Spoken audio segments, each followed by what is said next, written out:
Você é Sempre. grata pela tua vida, pela tua carreira? Você Sou conseguiu? muito. Você faz o que você gosta? Faço o que eu Isso é- gosto. isso é Eu não tenho que difícil, né? trabalhar. Isso é difícil. Quando a gente faz o que a gente gosta, a gente não tem que trabalhar. É muito bom. Quando Faça eu o tô que no- você ama e nunca nunca terá dinheiro terás- suficiente para pagar as contas. Ah! Eu mudei o Nesse que eu falo. caso, eu fui quando- abençoada. Eu pude pagar as minhas contas com muita, com o seu trabalho com o e meu com o que você trabalho, gosta. com o que eu gosto. São poucas pessoas que conseguem fazer isso. Deus fez algo muito importante na minha vida, né? Quando eu comecei a andar com Jesus aos 16 anos de idade, eu fazia música secular. Eu cantava música secular, fazia vocal. Mas conta e essa tudo história, mais. então, antes da conversão. Antes do gospel, né? Eu vim de uma família evangélica, criada pela minha avó. Onde você nasceu? Eu nasci no Rio de Janeiro, em São João do Meriti. São João do Meriti é o quê? É a zona... É Baixada. Baixada? Tá. E aí nasci em São João do Meriti. Fui criada mais pela minha avó. Meus pais trabalhavam muito. E a minha avó era aquela mulher da consagração.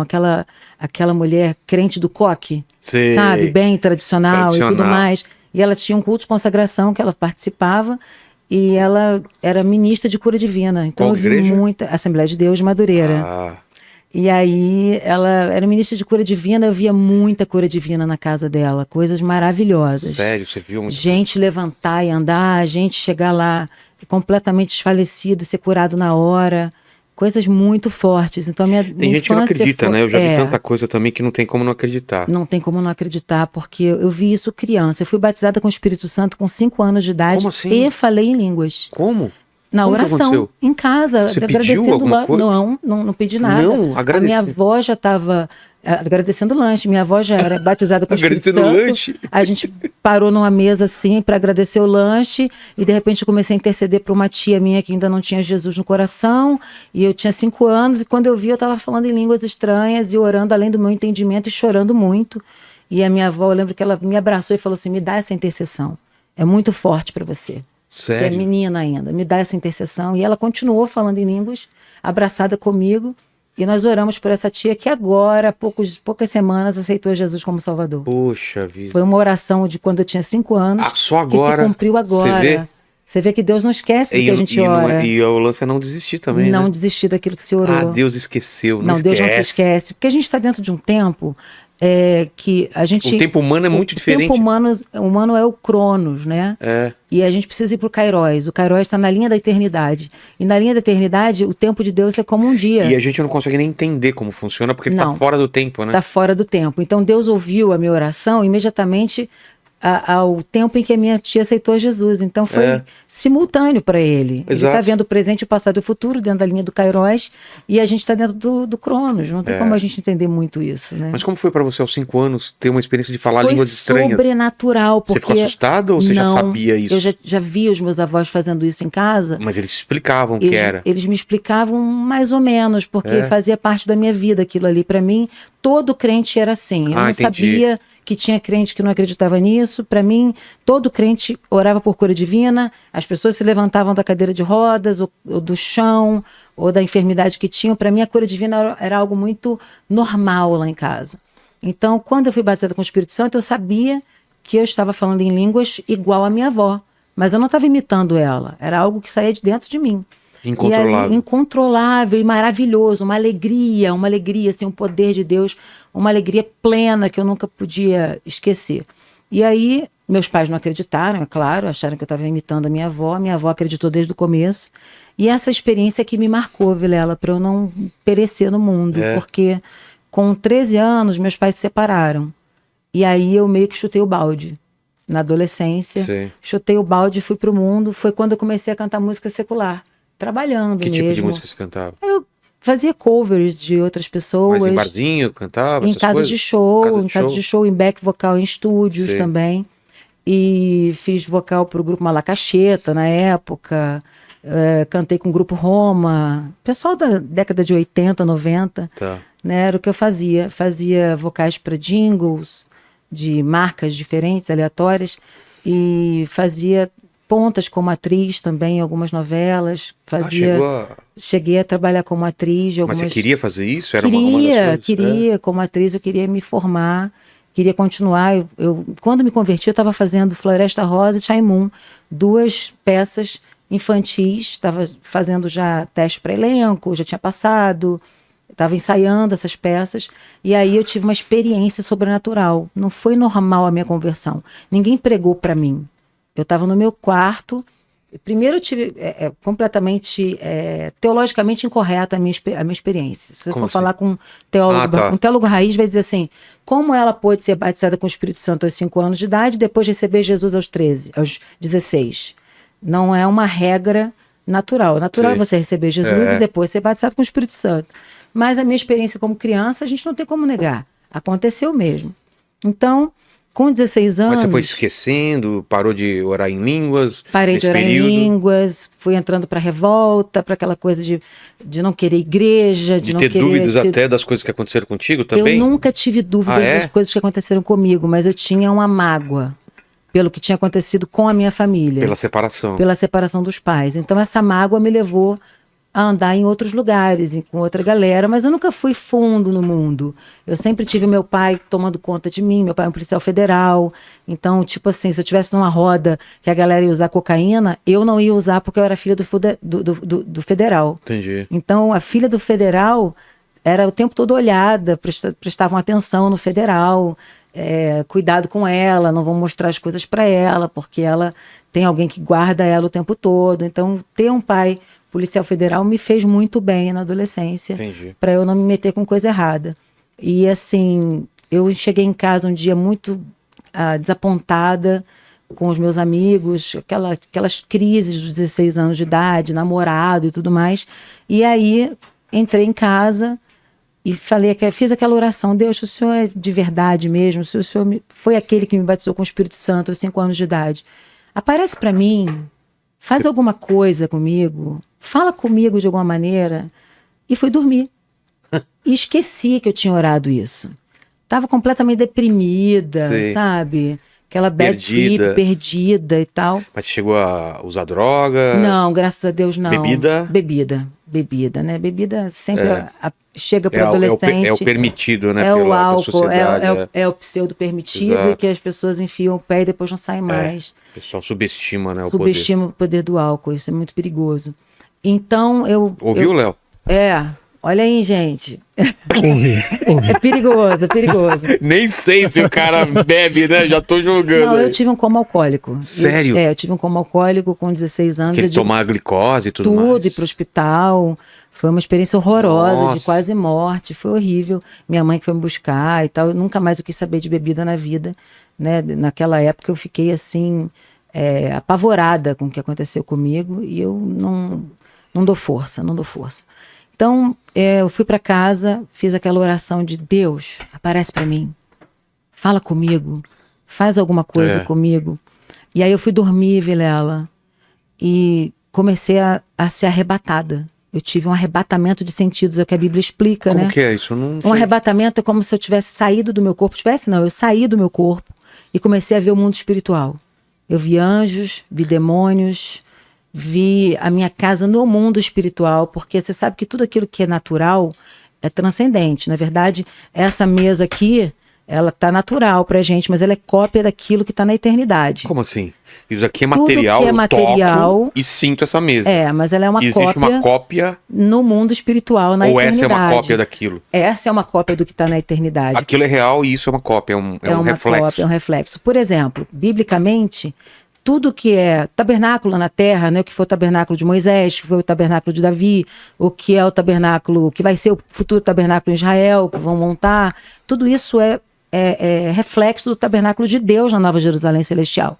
Então, na Nova Jerusalém Celestial, que você tem átrio santo santíssimo, onde está o verdadeiro Deus assentado sobre as nuvens, sobre o trono, e eu creio na Nova Jerusalém, a cidade quadrada que desce do céu na direção da Terra, né? Os físicos da NASA, enfim, já viram esses objetos se aproximando da Terra e eles não sabem quantificar e colocar prazo nisso, mas eles sabem que alguma coisa está vindo na direção da Terra e a gente sabe que é a Nova Jerusalém, a cidade quadrada, onde Jesus está em carne, né? Ele subiu em carne, Jesus foi crucificado, ressuscitou e subiu em carne. Essa é a nossa confissão de fé mais profunda do cristianismo, que Jesus subiu em carne. Então, quando eu tive a experiência de arrebatamento, eu vi o mundo espiritual. Então, eu vi a minha casa como mundo espiritual, tudo em glória. Tudo que tinha cor ficou branco, ficou com muita glória de Deus. E eu não estava convertida de levantar a mão e ir na frente no apelo e aceitar Jesus. Eu fiz uma oração, lembra da minha oração desesperada, né? E aí eu saí do meu corpo, fui andando na direção da sala.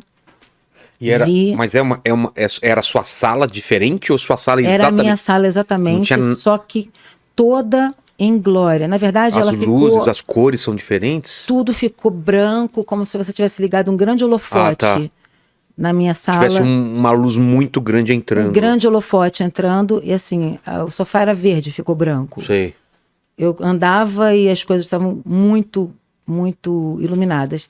E eu cheguei na sala da minha casa, muito real. Eu não sabia que eu estava sendo arrebatada. Sei. Eu estava assim, vivendo aquela experiência e pensando que eu tinha morrido, que eu tinha exagerado em alguma coisa, que eu tinha...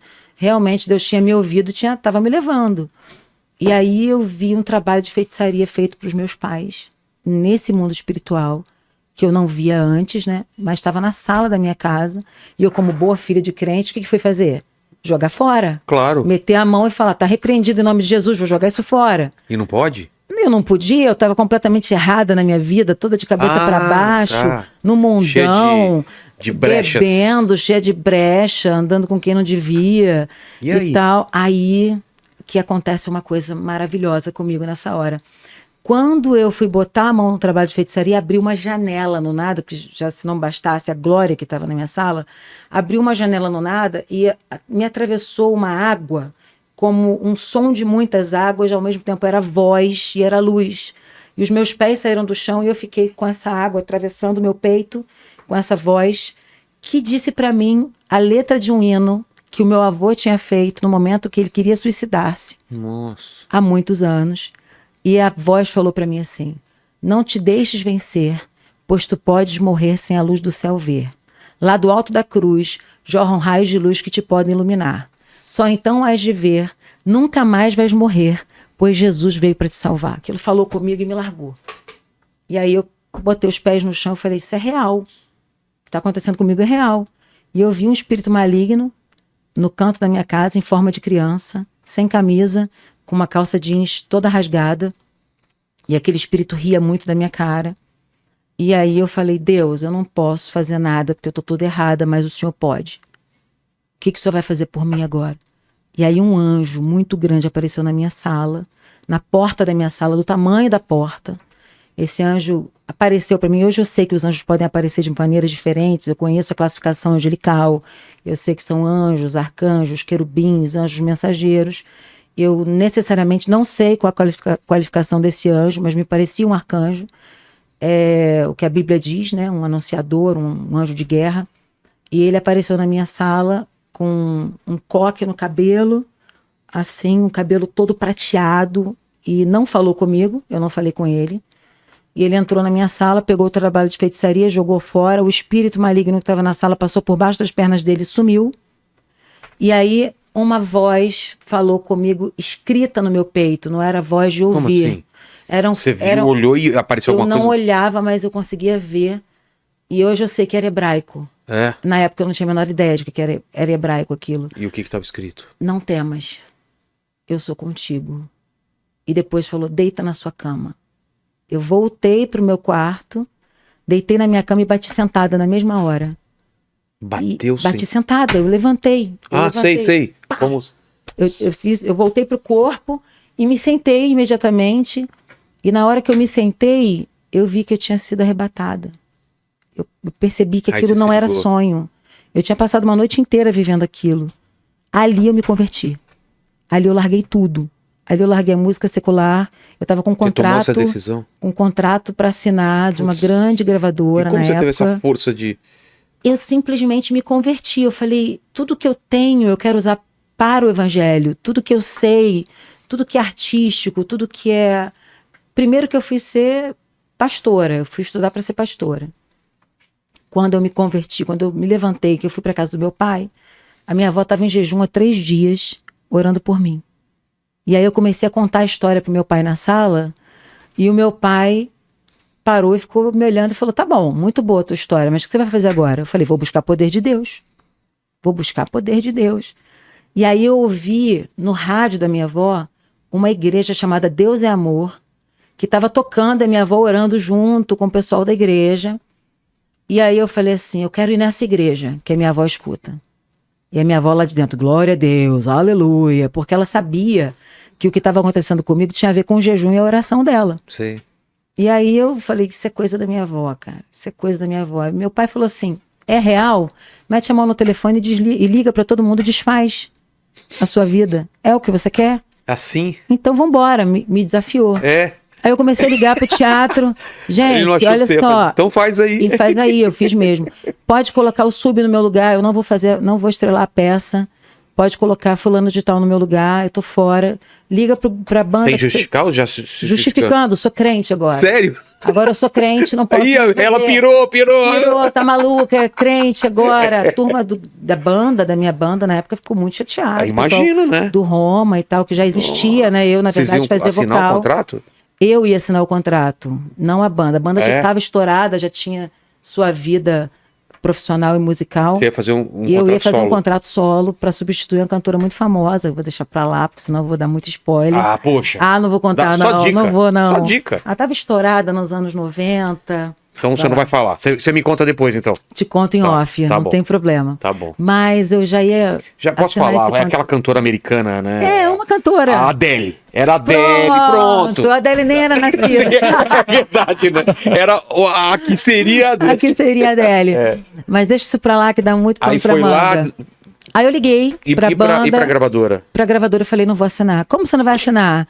A mulher do diretor falou assim, menina, você é um perigo de gol terrível, você vai dar muito certo. Eu falei, não, agora eu sou crente, eu só canto gospel. Isso não existia muito há 30 anos. Essa coisa de que tinha no gospel, tinha Shirley Carvalhais, tinha Cassiane, mas tinha uma galera. Já tinha... Tinha, mas eu não conhecia. Quando eu vim pro gospel, todo mundo era muito desconhecido para mim. Entendi. Eu conhecia muito o secular. E aí, no telefone, eu fui ligando e desfazendo os contratos com todo mundo, e o pessoal muito louco. E tranquila. Tranquila, você na paz. E aí eu comecei a ir para Deus é Amor, com meu pai, com a minha avó, ia para os cultos de libertação, ora por mim, vê se eu tenho alguma coisa ruim, tira de mim tudo que for ruim e tal.